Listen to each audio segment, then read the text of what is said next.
one of the most creative anime arcs I have ever seen. Bleach went from one of our favorite childhood shows to our ride or die. Top 5 till death do us part. The passion within us will burn as hot as old man Yama's flames. If you aren't caught up with Bleach or haven't seen the previous episodes, let me walk you through the greatness of anime. There were 13 in the beginning. Who opposed the One? The evil dictator who ruled with an iron fist and passed judgment as he saw fit. No one was able to stop him. His subordinates were many in number. His team were strong and devoted. Once upon a casual afternoon, his invasion followed pursuit, and his wrath grew livid. Old man Yama had no choice but to watch on. Watch as his fellow soldiers were being mutilated, bombarded left and right. The enemy weren't causal NPCs, nor were their armies useless fodder. What was once a peaceful Sirete was run down and demolished against his commanders. Even the captains struggled. Their Bankai ultimate technique was of little use. It was blocked easily and was stolen completely. What was once their special technique was used against them. It wasn't copied, no, it was snatched away and made to attack its master. Every sword has an owner. Each Zanpakuto is unique to the Soul Reaper. They have a common swordsmith and creator who gives each sword a separate identity and personality. What we may see is a shiny metal able to slash, but inside of it is a powerful companion who feels your struggles and senses your hardship. They save you from drowning and protect you from disappearing.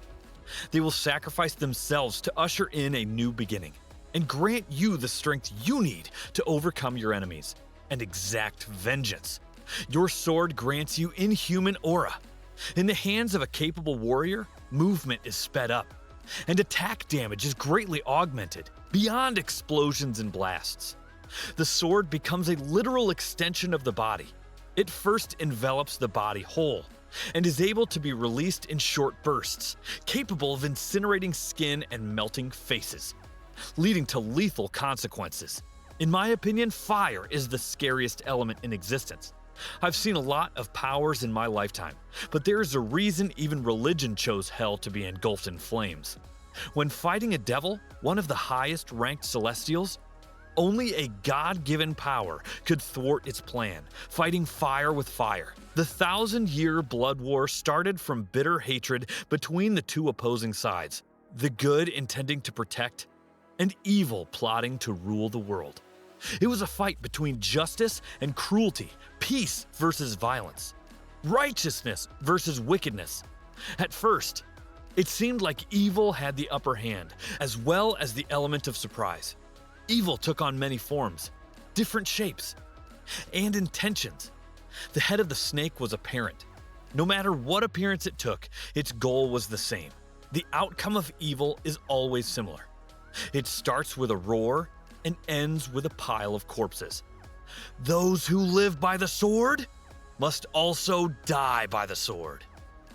After accepting the grim consequences, unless you are prepared to give your life, do not participate. If you are not willing to accept losing a part of yourself, do not engage in battle. If you do, be prepared to be friends with death and to observe the faces of your fallen comrades. You must walk through their bones and face your worst nightmare. Spells won't fully protect you. Once it turns its attention to you, you must avoid it at all costs. Failure to evade the attack will spell your doom. Against a Bankai user, weak armament cannot endure. Against the protector of souls and servant of the divine, there is little anyone can do. The fires keep getting hotter, and the damnations stronger. A select few are able to fight with holy might. They are able to resurrect the dead and command them as they please. They were given a grave responsibility. For centuries, their resolve has remained unchanged. They are what stands between life and death. They are judge, jury, and executioner in the Soul Society. They foresee the extermination of hollows and assign ranks to the captains. They have control over monsters. Select creature who are part human and part beast. Savages who cannot be stopped or killed. Meet Kenpachi Zaraki, one of the strongest, if not the strongest captain under Genryusai Yamamoto. Remember Old Man Yama? Yeah, he even had another monster caged inside his dungeon. Someone even yhwach approached to recruit. Are you caught up so far? We have an ancient devil seeking vengeance, the head angel and leader who keeps getting in his way. I know you were taught from a young age that the devil controls fire and angels control light. But I'm here to tell you that it's the opposite. The tables have turned. Hell is run by angels, and paradise has been overrun by devils and demons. Armageddon will be fought by the elite. The rest will be gruesomely massacred. Every other angel and captain will only watch.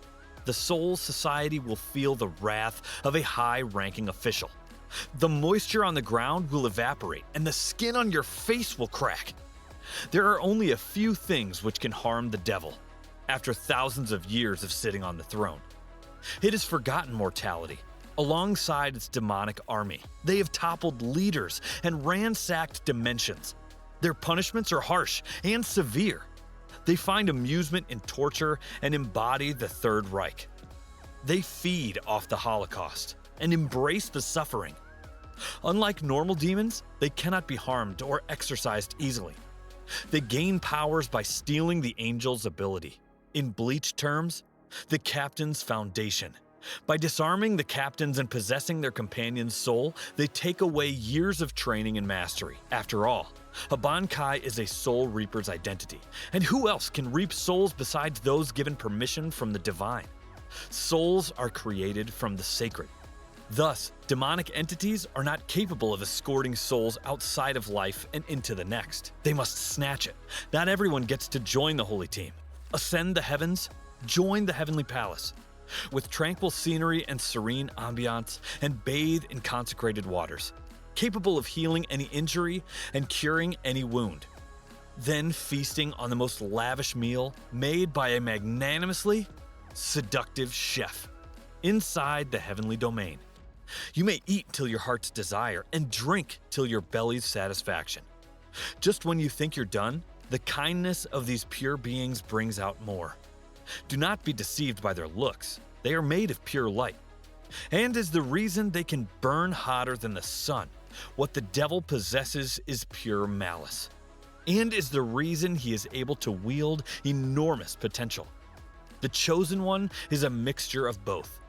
Ichigo is half angel from his father's side, and half demon with their abilities from his mother's side, who was consumed by darkness at a young age, and had to be saved before evil fully consumed her.